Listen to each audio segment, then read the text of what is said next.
Sì, sicuramente il Trofeo Piva è la classica di primavera dei dilettanti. Io l'ho corso mi sembra gli ultimi 2 anni, 95 e 96. Per me è una corsa un po' proibitiva, in senso molto impegnativa, però mi ricordo nel 96 fino a 20 km all'arrivo ero con il primo gruppetto, poi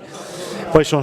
saltato, come si dice, però è una corsa che mi ha permesso di fare esperienza, soprattutto con il chilometraggio che era molto lungo, e è una bellissima corsa, sicuramente sarà un grande spettacolo. Senza dubbio dal punto di vista tecnico, insomma, chi è protagonista a Col San Martino normalmente riesce ad avere un futuro anche nel mondo dei più grandi, nel mondo dei professionisti. Ora rispetto alla mia epoca le cose sono un po' cambiate, perché insomma ci sono molti che già sono professionisti che possono correre con i nuovi regolamenti internazionali,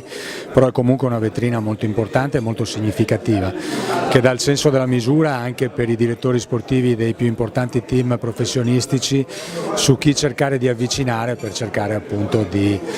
garantirsi le prestazioni una volta passati al professionismo. È un piacere per noi, è un onore, perché è una corsa che è al suo 69esimo anno e che è nata nel 46 quando è rinata l'Italia, è un qualcosa di storico, di leggendario. A me fa molto piacere poterla commentare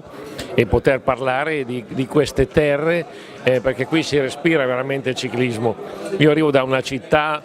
come Torino, dove invece purtroppo esiste solo il calcio, e quando capito in queste zone, in queste terre,